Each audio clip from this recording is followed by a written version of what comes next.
Hi, this is Kevin. Welcome to part three of the tutorial for um, the coding assignment for Severance chapter 14. And in this part, we're going to be working with a, uh, a superclass subclass hierarchy.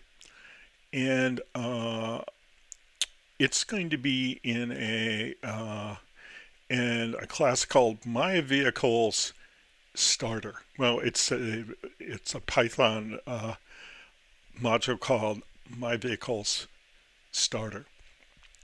And again, consistent with what we did in the tutorials for exercises 1 and 2, um, I'm giving you the code for this, but I think you'll learn the best if instead of copying it wholesale into your project, that you open this with a separate editor. And again, because I'm on the Mac and I like Sublime, I'm going to use Sublime.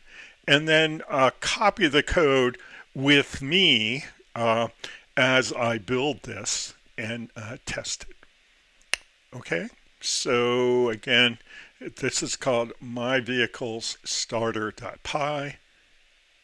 And so I'm going to go to my project and create a new Python file and call it My Vehicles Starter. Okay, I have that. And I'm going to bring over the top content and copy it over and talk through that. Okay, so let's do that. Make that type a little bit bigger. Okay, so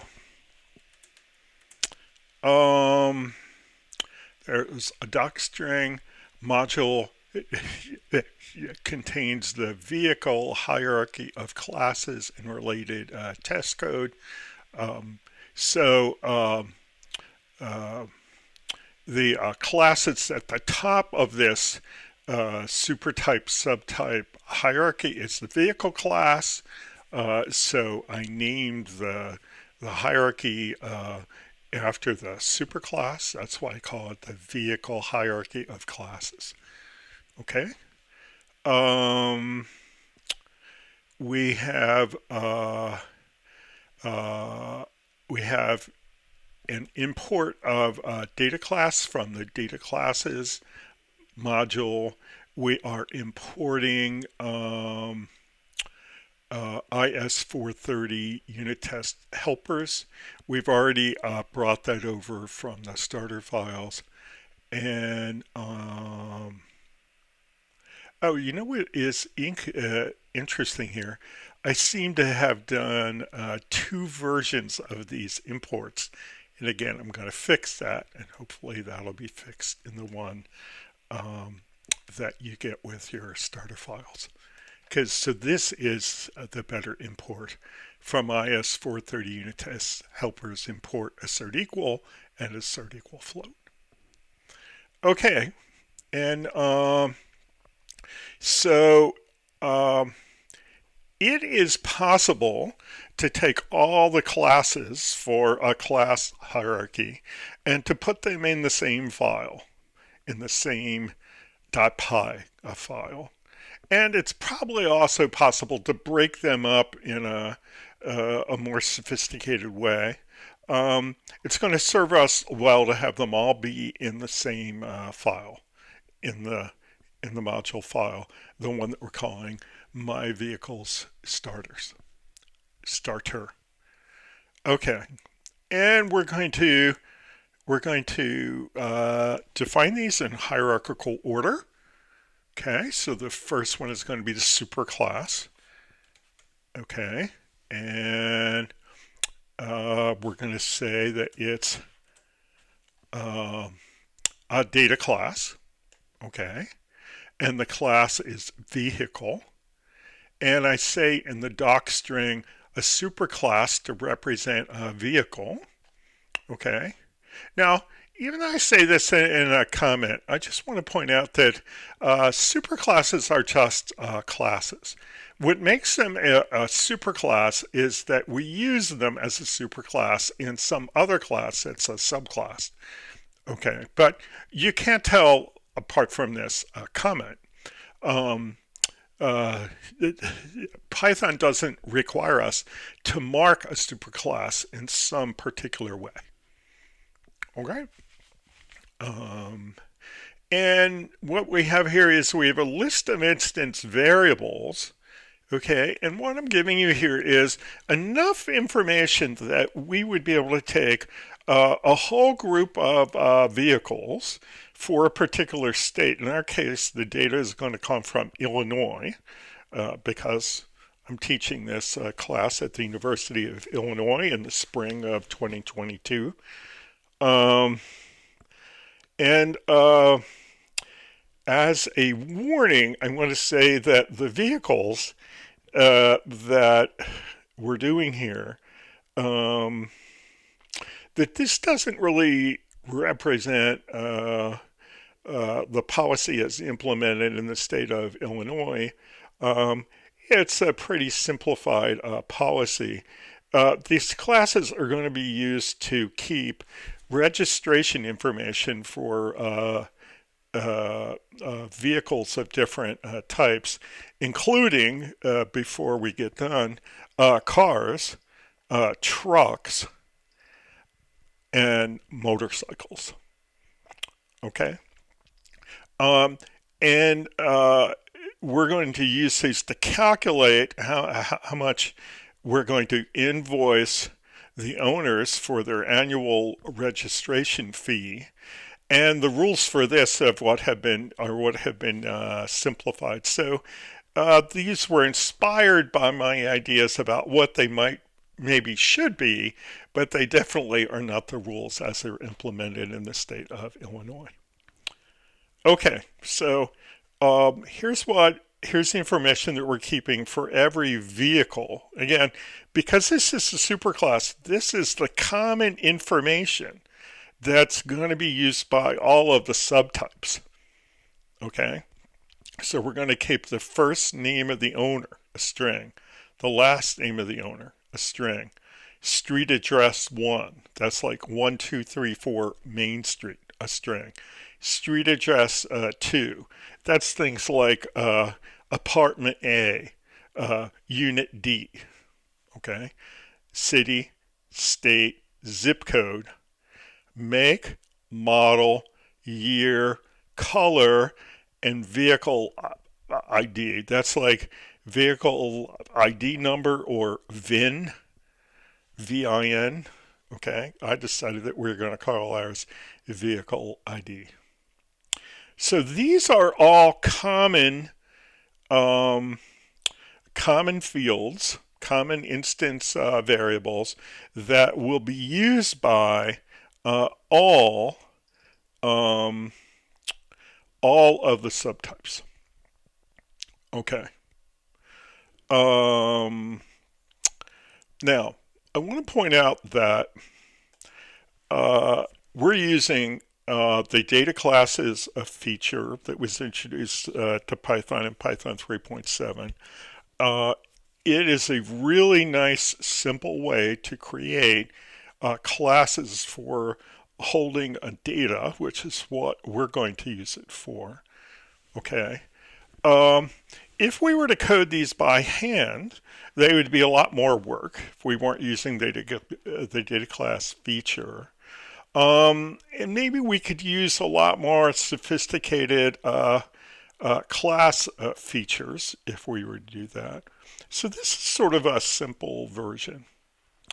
One thing I'm going to point out is that in some more sophisticated class hierarchies that are implemented in Python, maybe not those implemented with the data class features, but I think you can do it even with the data class ones. there is an important restriction that you can put on the classes, and you can say that they are abstract. Okay, and that means what do we mean by abstract? Well, that's abstract as compared to concrete. It means that you can't create instances of them directly. Okay, so in this class hierarchy, the superclass is vehicle, and the subclasses eventually are going to be car, truck, motorcycle. Okay, so we can create a car, a truck, or a motorcycle, but if we were to use all the fancy Python features to say that vehicle was abstract, we would be prevented from creating an instance of a vehicle. Well, that's a lot of code and a lot of complication. So we're not going to try to do that. That's well beyond a beginner class in Python. But I just want to point out that that can be done. What we're going to do is when we're using this class, we're just not going to create instances of vehicle directly.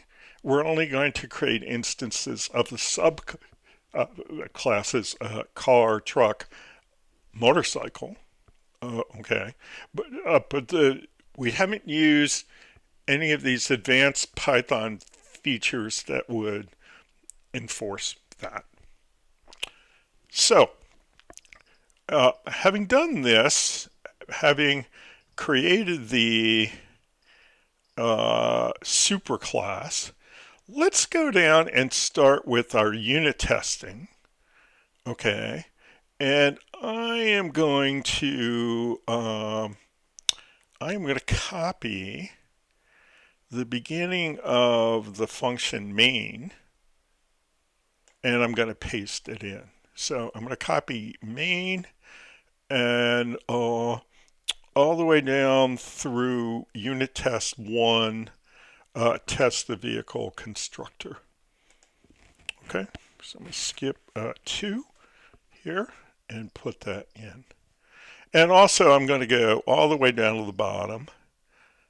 And when I mean all the way down long, I'm going to go in my other editor, and I'm going to copy this code at the bottom that calls main. If dunder name is equal to dunder main, that's going to run the unit test if we are testing the module by itself. Okay, so we're going to do this. So it shouldn't be surprising to see that we're putting the unit test into main. Again, as I said in an earlier tutorial for this coding assignment, this is not where kind of professional programmers do their unit testing. They use one of the unit testing frameworks for Python, and usually the unit tests go in a separate Python module all by itself. But we're going to do it here, and this, I think, has the same spirit. Okay, so we're going to have the usual, we're going to print unit testing output follows, and I've just begun to put the declarations, the statements to create the variables we're going to use for unit testing. I don't want to repeat them over and over again because the code's long enough as it is. Okay, so what I've done is I've put the common unit testing variables for all vehicle types. Okay, and so I've got a name, I've got an address, and I've got a fictitious make, model, year, color, and vehicle ID. Okay, and this is a little maybe controversial because I'm going to create an instance of a vehicle even though In common in common usage, okay, we're not going to create instances of vehicles. If in fact you're using the restrictions in Python that would say that vehicles abstract, that makes it very hard to unit test. We have to unit test the common features by using one of the subclasses. So we would have to we'd have to unit test vehicle by creating a car. But because we've not restricted this class by saying it's abstract, uh, we can actually have a direct unit test for vehicle, and that's what uh, test case number 1 is. And again, I construct vehicle 1, a little better variable names than we've been using in earlier unit tests. And I pass all of the values to the constructor, okay, and then I have an assert for each one to check that after I have created a vehicle, that I can retrieve the values of all of these, and they're going to work. Now, I see an error here. This vehicle1.zip code, we want that right up against there, and hopefully that's going to be fixed in your copy as well. I think that actually works, although that is kind of sloppy. Okay, so let's run this. Run my vehicle's starter, and you can see that yeah, there's a whole lot of fields, and we did an assert equal on each of them. So we have a whole lot of paths, but we got passes on all of them. Okay. Which means that, the vehicle class, even though we're not going to be using it directly, it has all the features that we need. Now, I just want to point out something about the vehicle class. It has no explicit methods. Okay, now there are methods that are generated for these data classes. There's a dunder str that gets a string value of the instance of the class.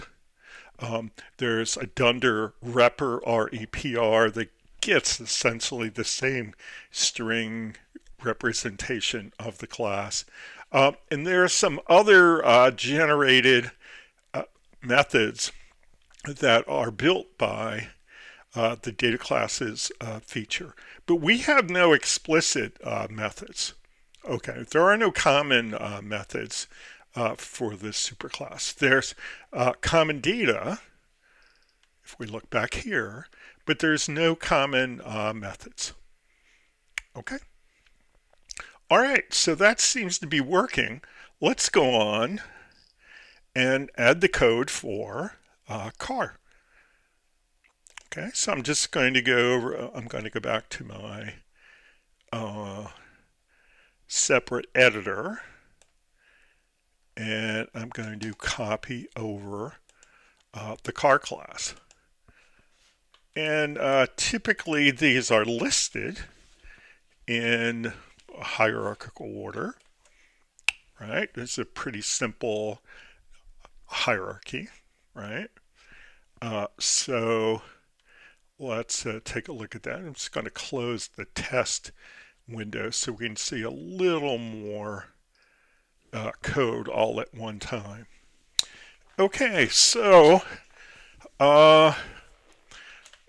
you'll remember the classes have two sets of responsibility, data and behavior. I usually call them to know and to do. Okay, so the data, or the to know, are these fields, okay? And the behavior or the to-do are these methods, okay? And subclasses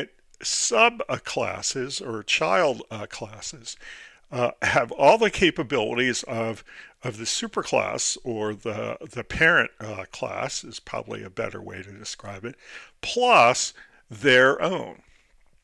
So a car has all the fields that we saw before, plus it has fuel type, which is a string. Okay. And although the superclass didn't show any common methods, it's possible for each of the subs to add on a method, and each of the subs is going to add on the method determine annual registration fee. And of course, the code's going to be different for each of them because they all have a different scheme, okay? And one of the reasons that we include fuel type is that the fee scheme for cars is based upon the fuel type, okay? So let's take a look at that method, determine annual registration fee, and you'll see that both the class and the method have doc strings. The class for cars, the doc string for the class has a subclass of vehicle to represent a car. And here, how do we know that car is a subclass of vehicle? Because vehicle appears in the parens after the name car. So a car is a vehicle. It's a subclass of vehicle. Okay, it inherits from vehicle. Okay, and then the method determine annual registration fee, okay, has a doc string, and it determines annual registration fee for a car, and it returns annual registration fee, which is a float. Okay, and it's pretty typical for the methods in a class to refer to the instance variables in order to compute whatever they want to return. In this case, we're looking at fuel type. So we check self.fuel type. So if it's electric, the annual fee is going to be 100. If it's a hybrid, it's going to be 200. If it uses fossil fuel, it's going to be 300. Now, this definitely is not the policy of the state of Illinois, but it's a thought that I had as of a way to increase the incentive to get people to buy electric vehicles. Okay, will that ever happen? I don't know. Another thing that we've done here is because this is because we're checking a string value. Okay, if we don't find a value that we recognize, we definitely have an error when we want to raise it. And so we want to do it in a user-friendly and helpful way. Raise value where expected fuel type of electric, hybrid, or fossil. This value is, and then we show what we got. So if we got gas or diesel or something like that, this should blow up the program and tell us what's in the data that we weren't expecting. And then we're going to return annual fee, which we set in all the parts of this extended if, okay, which is going to return either a 100, a 200, or a 300. Okay? All right, that looks pretty good. So remember, because a car inherits from vehicle, or sometimes we say that it extends vehicle, inherits all of the fields. So all these fields, a car has all these fields, okay? And it would also inherit any methods that the superclass has, but there are no explicit methods in the superclass, so that doesn't apply here. Okay? And it has added this one field and one method. Okay, so we're going to need to test this. So we're down here. I guess we've got test case 1. I'm going to go back to my already coded version, and I'm going to take the next test case. Okay. And there's some common variables that I declare before that test case.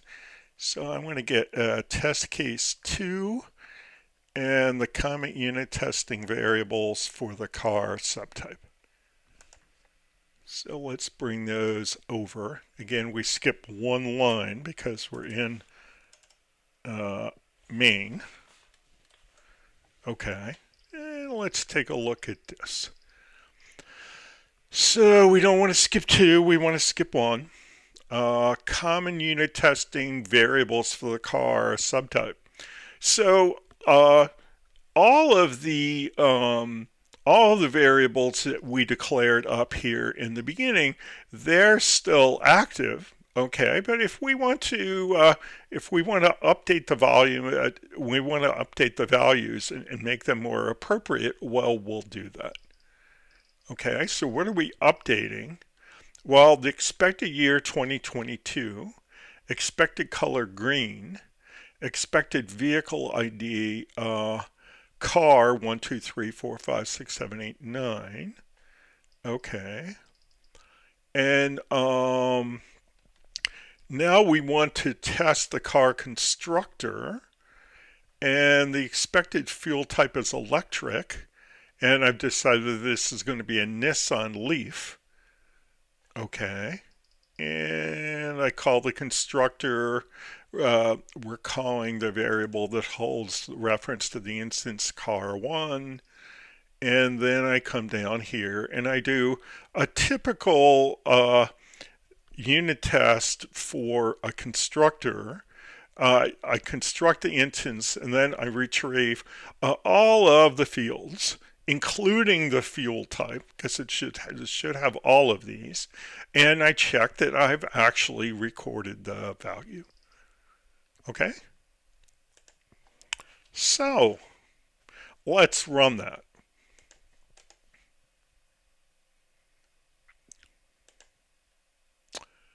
And you will see that, again, the test case number 2, test car constructor, we have all the paths that we had before, and if you count them, there's one more for fuel type. So yeah, as we expected, we did set all of the values in the constructor, and when we retrieve the values, we find them just fine. Okay, not too surprising. Now, one of the things that goes on in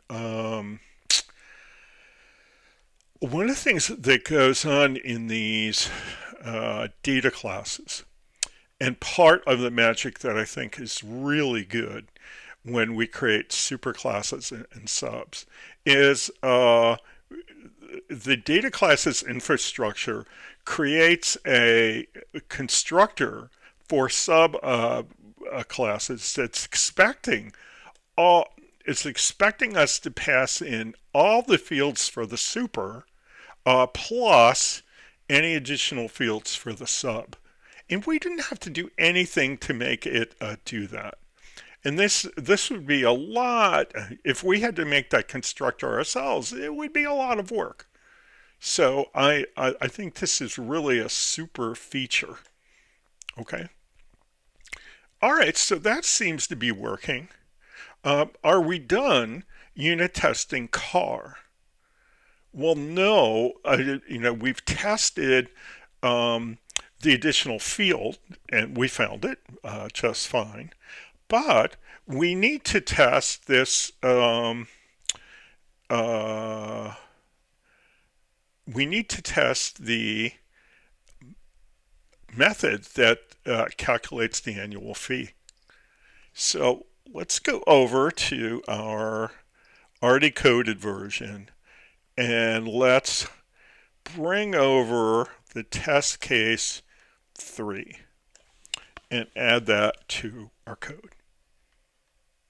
Okay.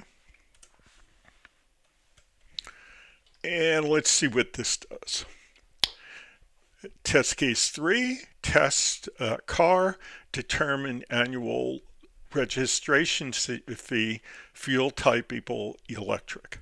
So anytime we go to test the methods, we need a test for every boundary value. Okay. And of course, if we have electric and hybrid and fossil, we're going to have to test each of those to make sure that we get the right values. Okay.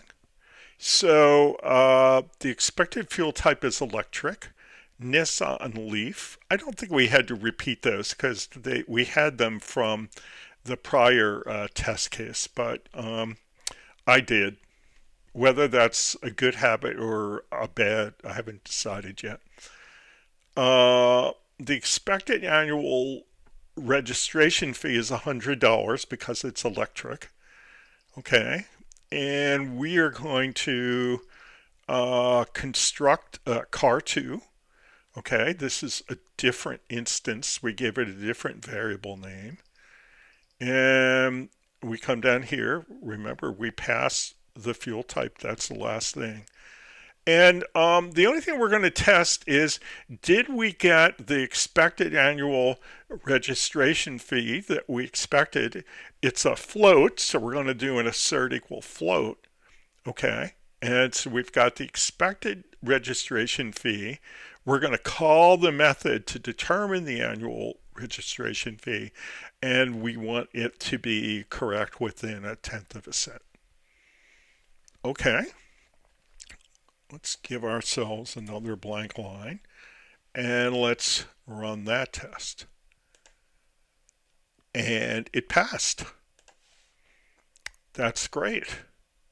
So we're not done yet, okay? Fuel type has 3 discrete values, and we want to make sure that we're able to recognize all of them. Okay, so if we come back, now we need to bring over test case 4.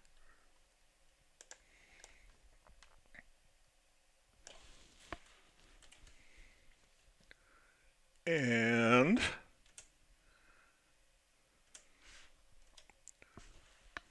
what have we got? Test case 4. Test car, determine annual registration fee, fuel type equals hybrid. So we've changed it to hybrid and we gave it a likely make and model. Okay. The owner information and the color and the year and all that we've left the same from earlier in the unit testing script. The expected annual registration fee is $200. So we construct car 3, and then we do an assert equal float to see that we get the proper value. Okay, and let's see if we're able to recognize the hybrid. Yes, the hybrid worked. Very good. Okay, so let's do test case. So was that test case 4? Yeah, that was test case 4. Now we need test case 5. And I'm going to bring that over. And test case 5 is for the 3rd value. And that is fossil. So here we go. Test case 5. Fuel type equals fossil. We've made it fossil. I even changed the make and the model to be a fossil fuel car. Expected annual registration fee. Again, this isn't the way things work here in Illinois, but well, consider it my proposal. Okay. We're expecting $300. We construct car 4, then we test car 4, and we're expecting to get the right fee. And let's give that a run. And there we are. For fuel type equals fossil, that passed as well. Now, are we done? Well, no, we're not, because let's go back and look at that code. Do we have another boundary that we need to test? Yeah. What if we got an unrecognizable fuel type? Okay, so we need a test case for that. It's unfortunate, but we do. Okay? We need to be able to test, can we recover gracefully? Well, not gracefully, because we're going to blow the program up. So can we blow the program up appropriately and give the information that we need if we get a fuel type that's not equal to the 3 that we're expecting.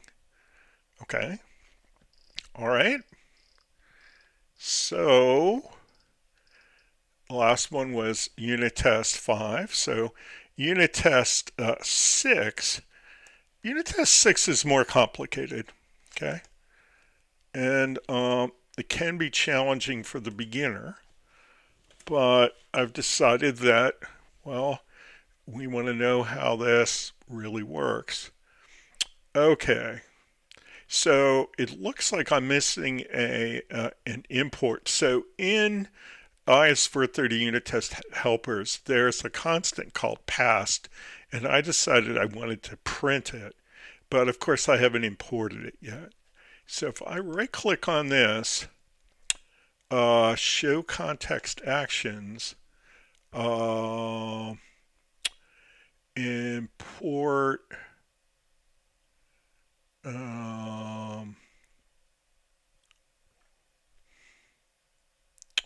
I think we just take the first one. Let's see if that worked. Now, what did it do here? Did it put yeah, it did the whole thing. That's not what I wanted it to. I guess that's how I got that the first time.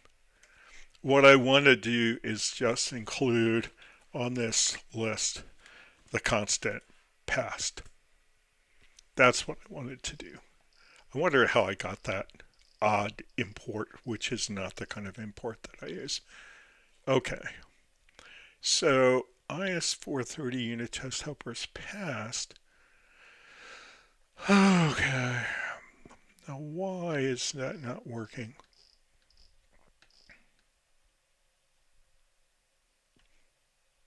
From there, import. Oh, that's interesting. Yeah. Okay.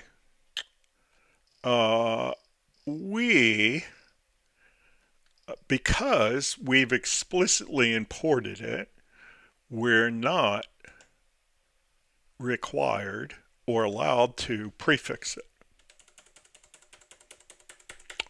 So we just want to use that name, pass. And again, I'm hoping that your code that you copy from starter files is going to have this corrected in it. That's certainly my intention. Okay, so what goes on here? So I decided we're just going to have another fuel type plutonium that's not one that we recognize. And I say the expected fuel type is plutonium. It's a NASA lunar rover. Okay, expected annual registration fee is $300. That's not true. Okay, I'm going to create a car 4. Okay, and now if I want to catch that value error, I have to call my assert equal float with a value error. I'm sorry, within a try except block. Okay. Um, so what happens here? Well, when I call assert equal float, the first thing it does uh, before it actually begins to execute the code and assert equal float, it needs to do the call to calculate annual registration fee. And this is the one that's going to blow up. Okay. So we never really get to the comparison in this assert equal float. Okay. Okay.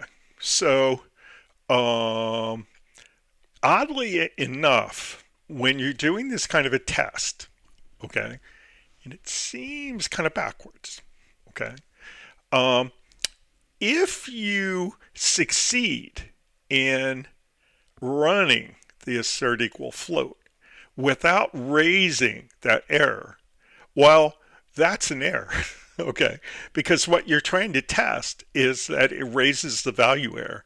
So if you get to the next statement after assert equal, well, the error was not caught. Okay, so that is a failure. Okay, if we got if we called it, we're going to get the value error. We're going to execute the except clause. Okay, I'm not sure that we've done this version of the except clause. We can get a copy of the exception object by using the as phrase.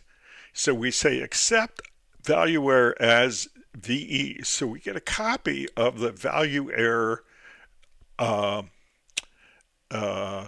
instance object. Errors are implemented as instances of classes.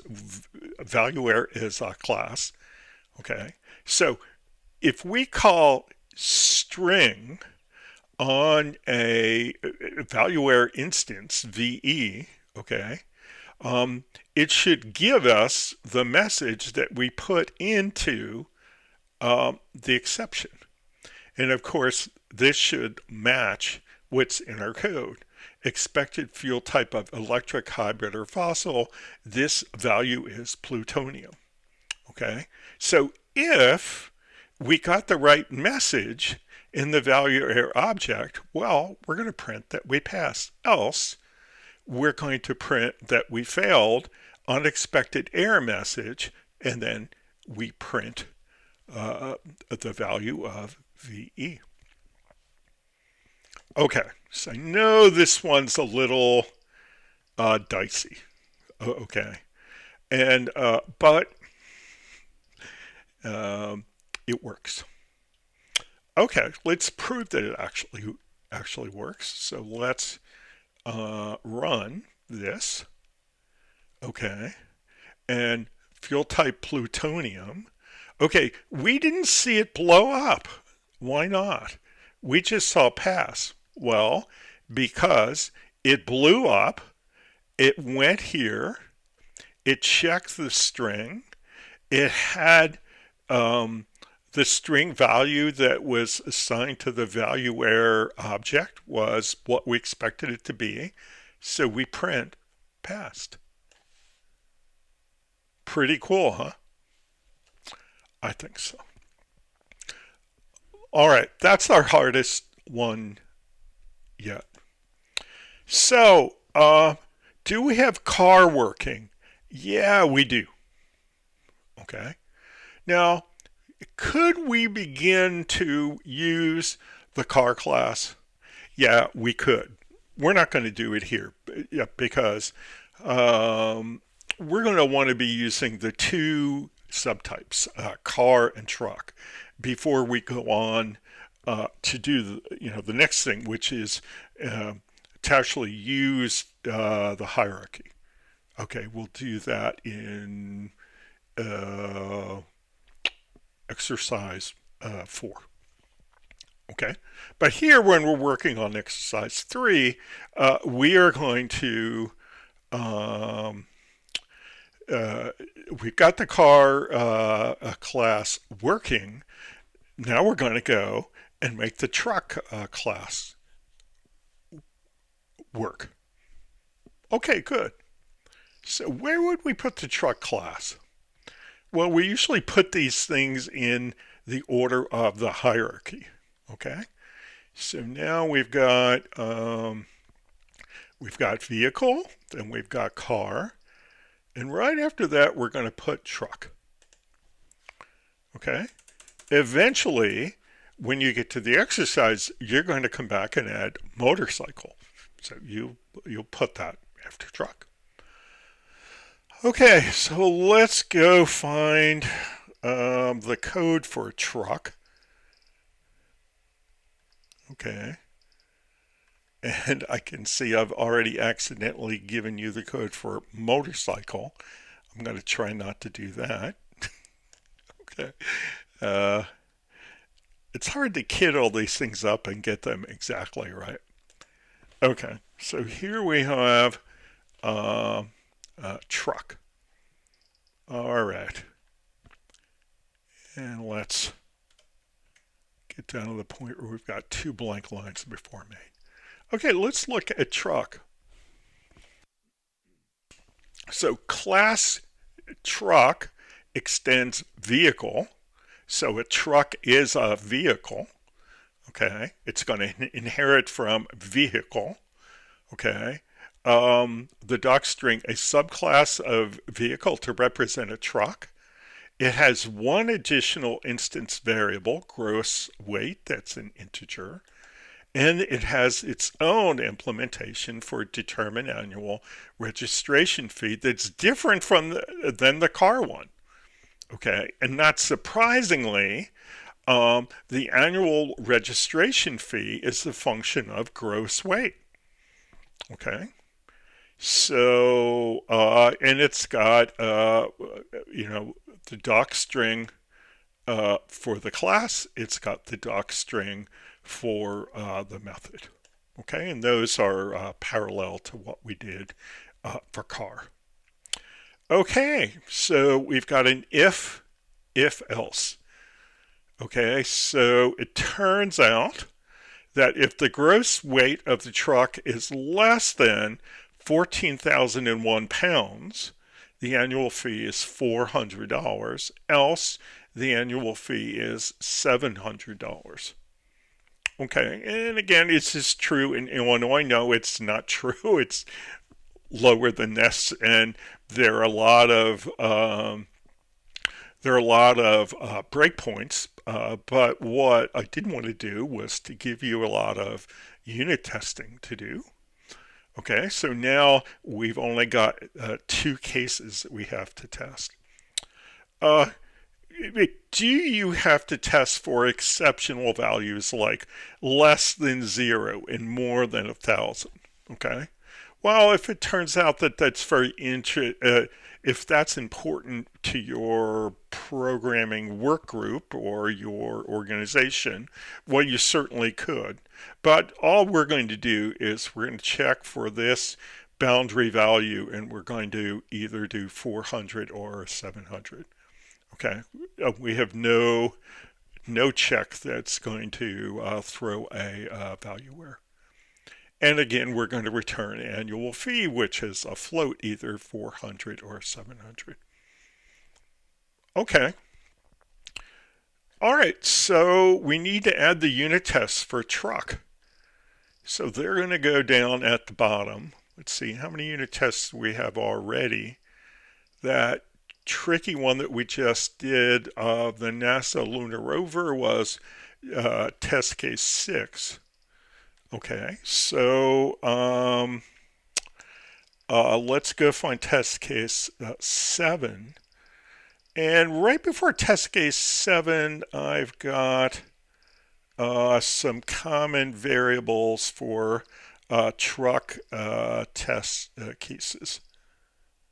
Okay, so I'm going to do them and the test case for 7.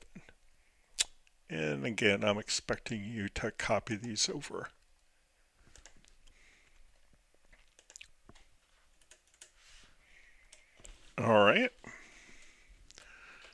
So let's look at this. So common unit testing variables for the truck subtype. Again, I'm trying to shorten up the code for each of the test cases. So this is going to be, the make's going to be Ford. The model is F550. It's a 2022. It's gray. The expected vehicle ID number is truck 123456789, and the expected gross weight is 14,000 pounds. Sorry about that. Yeah, that's it. Okay, and now we're going to test the truck constructor. We have all the variables that we need in terms of these expected. So the first one is going to go into variable truck1. We're going to call the constructor for truck, and with all these expected variables, including the gross weight, okay, which is the unique data values that all trucks have. And now we're going to call assert equal on all of the fields, including gross weight, to make sure that they were properly recorded and that we can access them. All right, so let's run the unit test.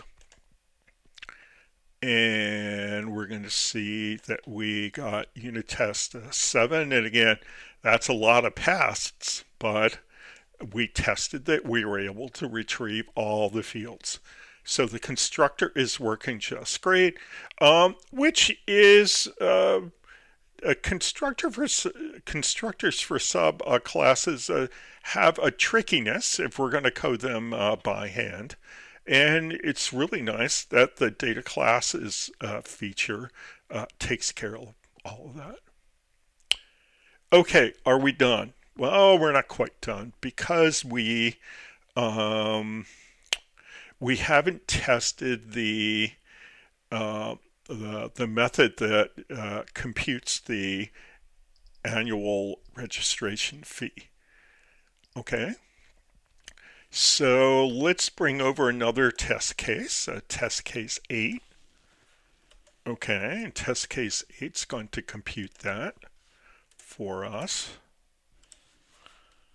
And let's look at this. Give ourselves a little room to see our code. Okay, so test case 8 is going to, for truck, it's going to test determine annual registration fee, gross weight 14,000 pounds. Okay, so 14,000 pounds is right at the boundary value. You might remember that we go to a higher amount if it's 14,001 pounds. Okay, so this is a good boundary value choice. So $14,400 for the fee. And then we call assert equal float to compare it. And let's run it. And that's test case 8, and it passed. Okay. Are we done yet? No, we need the other boundary value. Okay, so let's go do that. Yeah. Copy that. Come back here. Put another unit test in here. And this is test case 9. We're testing truck, determine annual registration fee. Gross weight is equal to 14,001 pounds. That's just the other side of the boundary value. So 14,001, we're expecting the registration fee to be $700. Not true in Illinois, but in my version of the facts, I guess that's a recommendation. I can probably do that because I don't own a truck right now. Okay, and then again, we call assert equal float to see if they're equal. All right, and let's run it. And what do we get? Test case 9, gross weight 14,001 pounds, passed. So that's it. That's the state of this class. Okay. This is the starter version. Okay. This should be all of the code from your starter file. And again, I made a couple of changes while we're going through here, and I'm going to copy those through so your starter files reflect that. But we're passing all the test cases, and we've got the superclass vehicle, we've got the subclass car, and we've got the subclass truck, and now we're ready to use them, and we'll be doing that in exercise 4. But before that, you need to go to your exercise 3, where you're going to be adding the motorcycle subtype, so that you're ready to do exercise 4. So I'm going to let you do that and say bye until next time. Bye bye.